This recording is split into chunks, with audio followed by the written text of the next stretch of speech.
დღეს ჩემმა კოლეგებმა ქართული ოცნებიდან გახსნეს თავიანთი სიტყვები იმის აღნიშვნით, რომ საქართველოს კონსტიტუციით აღიარებული ვალდებულების შესრულებაში, რომ საქართველო ურყევად დაადგეს და მიაღწიოს ევროინტეგრაციას საბოლოო ჯამში და ამ ეტაპზე კანდიდატის სტატუსს, აბსოლუტურად სრულდება ქართული ოცნების მიერ, მაგრამ ამას აფერხებენ ოპოზიციის წარმომადგენლები.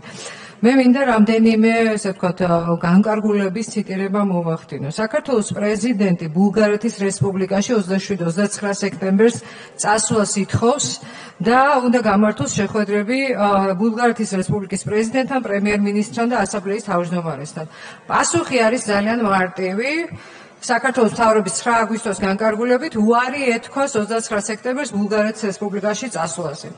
ამის შემდეგ პრეზიდენტი ისევ მიმართავს 3 ოქტომბერს საქართველოს ვარშავის უსაფრთხოების ფორუმში მონაწილეობისათვის.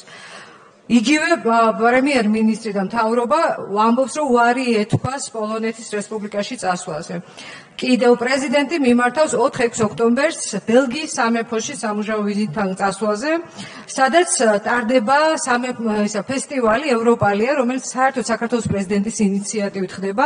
მის გახსნაში უნდა მიიღოს მონაწილეობა საქართველოს პრეზიდენტმა და ამაზეც ძალიან მარტივი უარი ეთქვას საქართველოს პრეზიდენტს ბელგიის სამეფოში წასვლას. ესე იგი, სახელმწიფოში, სადაც ჩვენ გვაქვს პრეტენზია, რომ ევროპული სტანდარტებით ვცხოვრობთ, ევროპული სტანდარტების ქვეყანაში პრეზიდენტს ასე უარს არ ეტყვიან, მინიმუმ დაუსაბუთებენ, რატომ არ მიდის. ჩვენ ვხედავთ, რომ საქართველოს კონსტიტუციაში გაკეთებული 52 მუხლში არსებული ჩანაწერი, რომ სჭირდება მთავრობის თანხმობა, პირდაპირ ესმის დღეს მმართველ პოლიტიკურ გუნდს და კარგ ხასიათზე გაიღვიძებს თუ არა, იმის მიხედვით უარს მისწერს და არავითარ დასაბუთების ვალდებულებას არ გრძნობს. ამიტომ ჩვენ რომ ევროპული სახელმწიფო ვიყოთ დღეს ქართული ოცნების წარმომადგენლები მოითხოვდით დასაბუთებას იმასთან დაკავშირებით, თუ რატომ ეუბნება უარს საქართველოს მთავრობა, საქართველოს პრეზიდენტს ამ ვიზიტებზე, ხო, ევროპაში ვიზიტებზე. ჩვენ რომ ევროპული სახელმწიფო ვიყოთ, ბატონი ბორელის ჩამოსვლის შემდეგ და ღარიბაშვილის სკანდალის შემდეგ, ღარიბაშვილი საკუთარი განცხადებით იქნებოდა დღეს წასული პრემიერ-მინისტრობიდან. სამწუხაროდ ასეა, ჩვენ არ გვაქვს ჯერ ევროპული სტანდარტები ამ სახელმწიფოში. ჩვენ რომ ევროპული სახელმწიფო ვიყოთ, ფარცხალაძის დაცვას კი არ დავიწყებდით.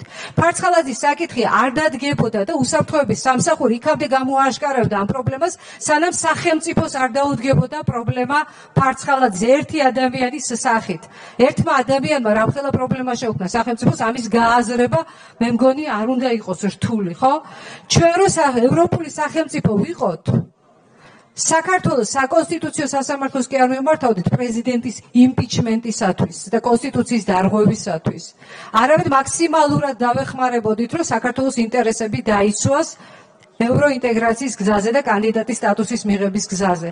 ჩვენ რომ ევროპული სახელმწიფო ვიყოთ, საკონსტიტუციო სასამართლო გამოარკვევს მომავალში რა გააკეთა საქართველოს მთავრობამ იმისათვის, რომ ერთობლივი შეჯერებული პოზიციებით წასულიყო საქართველოს პრეზიდენტი და ხო არ თვითნებობდა საქართველოს მთავრობა გადაწყვეტილების მიღებისას, როდესაც აი ასეთ დაუსაბუთებელ უარს აძლევდა საქართველოს პრეზიდენტს.